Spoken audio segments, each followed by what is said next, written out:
You can criticize the Quran, you can criticize Islam, you can ask, this is the opportunity.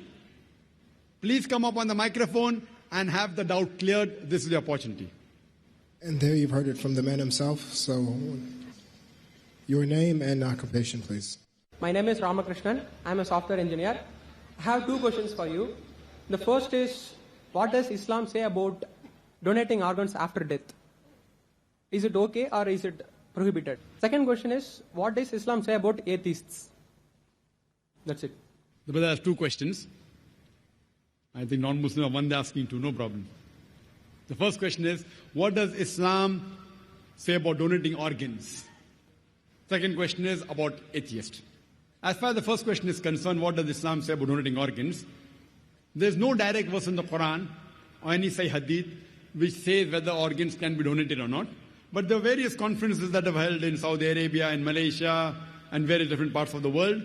And the scholars have come to a common consensus that if three things are fulfilled, then organs can be donated. Number one, the person who requires an organ, but natural, it should be a major benefit to his health. He can receive organ as long as it's a major benefit or saves his life.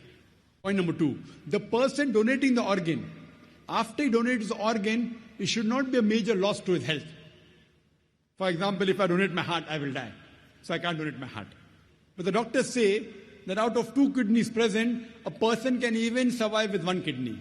So if my mother has a kidney failure, both the kidneys have failed, I can very well donate my 1 kidney to my mother, even she lives, even I live.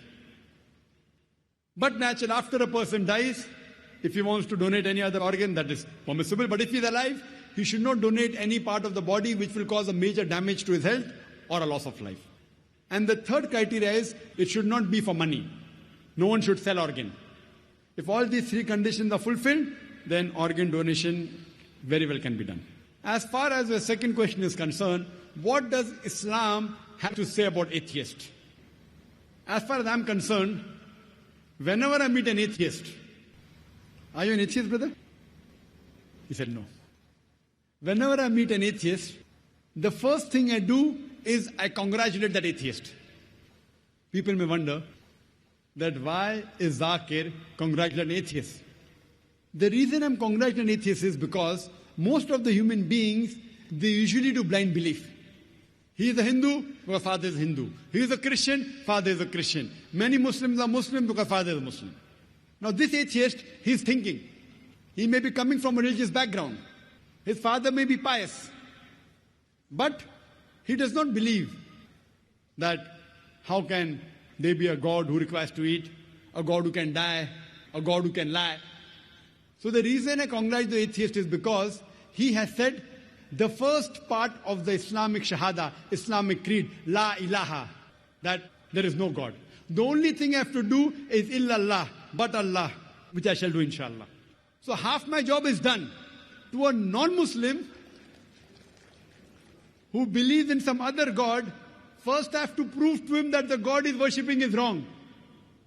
And after I prove to him that the God he's worshipping is wrong, then I have to prove to him about the correct God. Here, the atheist, half my job is done. He already agrees in the first part of the Islamic Shahada, La ilaha, there is no God. The only thing I have to do is illallah, which I shall do inshallah.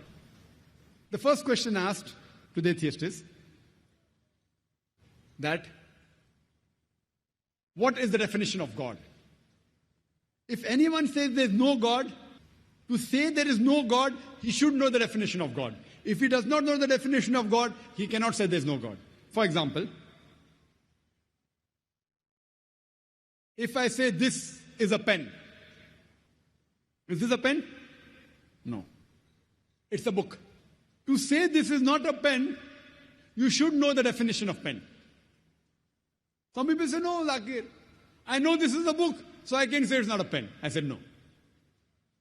If you know the definition of pen, I will say, is this a kitab? You say, no, it is not a kitab, because there's no definition of kitab. To say it's not a kitab, you should know the definition of kitab. Because kitab and book is the same. So to say it is not a pen, you have to know the definition of pen. You may or may not know the definition of a book. Correct? So similarly, to say there is no God, you should know the definition of God. So now this person who is the atheist, he's believing, oh, that God, he requires to eat, he can lie, he fights and he loses. He does not believe in a God. So I say, even I don't believe in such a God. La ilaha. Then I tell to him the correct concept of God.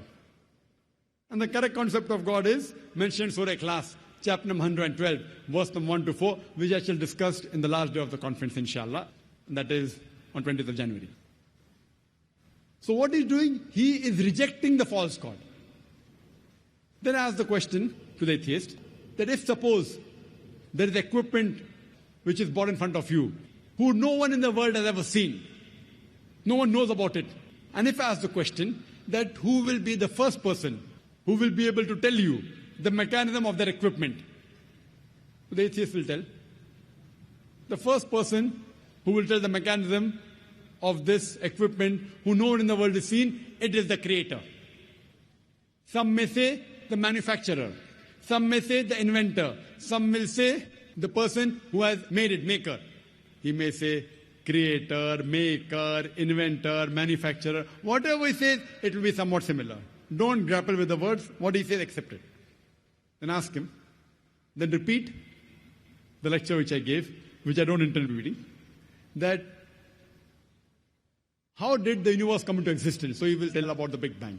Then I'll tell him that when did you come to know? He will tell you in 1973, yesterday in science, 30 years back, 40 years back. I will say, what you are talking about the Big Bang you came to know 30 years back is mentioned in the Quran 1400 years ago. Who could have mentioned it?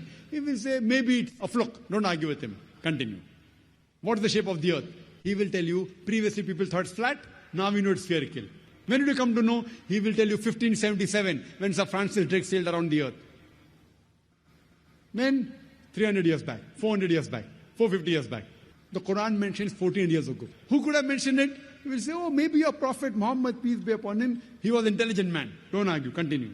Light of the moon, is it its own light or reflected light? He will tell you, previously we thought light of the moon was its own light. Recently we have come to know a couple of hundred years back, it's reflected light. It's mentioned in the Quran, Surah Furqan, chapter 25, verse 61. Light of the moon is reflected 14 years back. Who could have mentioned it? Now we'll pause. Don't wait for the answer. Continue. In school, I was taught that the sun was stationary. It did not rotate about its axis. You'll have, is that mentioned in the Quran? I said, no, that's what I learned in school. But the Quran says the sun and the moon rotate, which we have come to know recently. In school, 25 years back, I was told the sun did not rotate. The Quran says 14 years back that the sun rotates, which science has discovered today. Who could have mentioned that? There will be a pause. Don't wait for the reply. Continue. So all the scientific things I mentioned in my talk, after each scientific fact, ask him who could have mentioned it before. And finally, he will tell the creator, the manufacturer, the inventor, the maker. This creator, this manufacturer, this producer, this inventor, we in Islam call as Allah. That's the reason today science is not eliminating God, la ilaha, it is eliminating models of God, illallah. Therefore, Sir Francis Bacon, a very famous philosopher, he said that little knowledge of science makes you an atheist, in-depth knowledge of science makes you a believer in God.